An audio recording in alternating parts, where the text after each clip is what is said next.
तो hello everyone, last video में हम लोगों ने डिफरेंशियल इक्वेशन का होमोजेनियस डिफरेंशियल इक्वेशन देखा था, जहां पे हम लोग ने उसको बहुत अच्छे तरीके से समझा था और बहुत सारे क्वेश्चन सॉल्व किए थे। आज का जो वीडियो है यहाँ पे हम लोग लिखने वाले लीनियर डिफरेंशियल इक्वेशन, जहां पे हम लोग इसका मेथड किस तरीके से इसको अप्लाई कर रहे हैं और इसके बाद हम लोग इसका फॉर्मुला देखेंगे और किस तरीके से इसका सोल्यूशन निकालते हैं वो भी देख लेंगे। ठीक है, तो इस सारी चीजों को समझने के लिए बने रहे वीडियो के एंड तक। तो कैसे आप सभी लोग, I hope you are fine. तो मैं नौशाद स्वागत करता हूं आपका हमारे यूट्यूब चैनल JR ट्यूटोरियल्स पर। तो सबसे पहले मैं आपको बता दूं कि अभी तक आपने अभी तक इंस्टा पे फॉलो नहीं किया हुआ तो सिंपली यहाँ पे जाके आप मुझे फॉलो कर सकते हैं, क्योंकि कुछ डाउट्स को क्लियर करना कमेंट सेक्शन में क्लियर करना आसान नहीं होता। तो आपको क्या करना है, कमेंट मुझे कहाँ पे करना है, मतलब मुझे उस इमेज का जो भी डाउट रहेगा उसको सिंपली इंस्टाग्राम पे फॉरवर्ड करके आपके डाउट क्लियर कर लेना।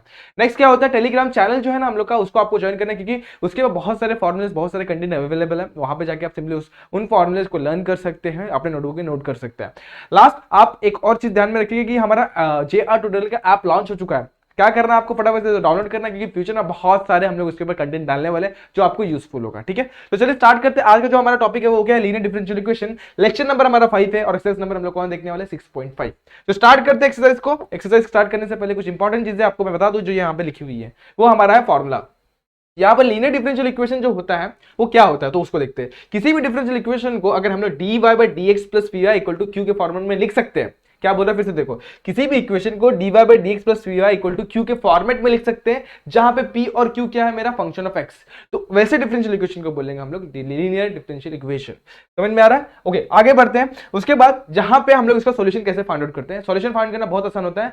हम लोग को सिंपली हम लोग क्या करते हैं, y मल्टीप्लाई बाय इंटीग्रेशन, ये IF integration factor, integrating factor बोलते हैं, which is equals to integration of q multiply by IF dx + c। ठीक है, और जहां पे IF क्या होता है, IF होता है simply IF is equals to e⁻⁴ of p dx। क्योंकि यहां पर इस फॉर्मूला में कहीं पे p दिखाई नहीं दे तो p का इस्तेमाल तो कहीं ना कहीं करना है ना, तो यहां पर इस्तेमाल होता है। तो e⁻⁴ dx, तो यहां से हम लोग को p मिलेगा, यहां से हम लोग q मिलेगा, हम लोग डालेंगे, हम लोग को ये मिल जाएगा आंसर। अब समटाइम्स क्या होता है, किसी इक्वेशन को हम लोग dy/dx + py = q के फॉर्मूले में नहीं लिख सकते, उसको हम लोग dx/dy के फॉर्मूले में लिखते हैं, जहां पे dx/dy + px = q के फॉर्मूले में आ जाता है हमारा डिफरेंशियल इक्वेशन। और वहां पे हम लोग का क्या होता है, p एंड q क्या होता है, फंक्शन ऑफ y होता है। यहाँ पे x थे, यहाँ पे y हो जाएगा। अब इस ऐसे का सॉल्यूशन हम लोग इस तरीके से फाइंड करते हैं। सेम होता है, जहां पे भी x है वहां पे y डाल देना, सेम सॉल्यूशन आएगा। ठीक है, अब ऐसे क्वेश्चन को हम लोग इस टाइप के भी क्वेश्चन सॉल्व करना है, इस टाइप के भी क्वेश्चन सॉल्व करना है। तो यहाँ पे हम लोग बहुत सारे क्वेश्चन सॉल्व करने वाले। इन क्वेश्चंस को देखते हैं, फटाफट से आपका डाउट और आपके कंसेप्ट को भी क्लियर करते हुए चलते हैं। स्टार्ट करता हूं। सबसे पहला जो क्वेश्चन है 6.5 का, यहाँ पे मैंने लिखा हुआ है। सिंपल सा एकदम इजी क्वेश्चन है और इजी वे में दिया हुआ भी है, ज्यादा कुछ करना नहीं है। हम लोग को क्या करना है, सिंपल देखो, dy/dx + 1/x y x³ - 3। देखो, कंपेयर कर दो, कंपेयरिंग विद, किसे कंपेयर करेंगे, dy/dx + py = q। कंपेयर कर सकते हैं इसको। देखो y है यहाँ पे, dy/dx है यहाँ पे, तो p की वैल्यू हमको क्या मिल जाएगी 1/x एंड q की वैल्यू क्या मिल जाएगी x³ - 3। तो q = x³ - 3। इतना क्लियर हो गया। नेक्स्ट स्टेप हमारा क्या होगा, दोस्तों फटाफट सजेस्ट करो क्या होगा। सिंपल सा, हम लोग को सबसे पहले इंटीग्रेटिंग फैक्टर फाइंड आउट करना पड़ेगा, उसके बाद हम सॉल्यूशन फाइंड आउट करेंगे। तो इंटीग्रेटिंग फैक्टर क्या होता है, इंटीग्रेटिंग फैक्टर होता है e⁻p dx होता है, राइट है, क्योंकि यहां पर ये मेरा फंक्शन ऑफ x इसलिए dx। अब e⁻p की वैल्यू कितनी 1/x, और 1/x का इंटीग्रेशन क्या होता है log of x। तो ये क्या हो जाएगा e⁻log of x। अब e⁻log ऑफ, मतलब ऐसा रहेगा ना, e⁻log, वो सिंपली क्या करता है, अपने आप को गायब करता है, x को नीचे भेज देता है। तो यहाँ पे क्या आ जाएगा, सिंपल सा x आ जाएगा। तो इंटीग्रेटिंग फैक्टर सिंपल क्या हो जाएगा, मेरा x हो जाएगा। इतना क्लियर हो गया। ओके, अब ये हो गया मेरा इंटीग्रेटिंग फैक्टर x। अब मैं करूंगा सॉल्यूशन। तो सॉल्यूशन फाइंड आउट करने के लिए the solution of linear differential equation is given by, कैसे देते हैं उसको, यहां पे लिखते हैं y multiply by integrating factor equal to integration में q multiply by integrating factor, ठीक है, प्लस इधर पे क्या आएगा dx + c। ठीक है, कितना क्लियर हो गया। ओके, अब इंटीग्रेटिंग फैक्टर मेरा यहाँ पर क्या है, x है। तो यहाँ पे मैं लिखूंगा y multiply bye, sorry, integrating factor मेरा क्या आ जाएगा, x आ जाएगा, राइट। तो यहाँ पे क्या जाएगा y मल्टीप्लाई बाय x, यहाँ पे q as it is, q की वैल्यू क्या है यहाँ पे x³ - 3, और यहाँ पर मेरा इंटीग्रेटिंग फैक्टर क्या है x dx + c। ठीक है, अब yx मेरा वैसे ही रहेगा। अब देखो यहाँ पे इंटीग्रेशन ऑफ x³ - 3, तो x³ - 3 मल्टीप्लाई बाय x है, तो यहाँ पर इंटीग्रेशन ऑफ u * v मत लगाते बैठो, x को सिंपल सा अंदर मल्टीप्लाई कर दो तो क्या जाएगा x⁴ - 3x, और सिंपल सा हमारा आंसर आ जाएगा।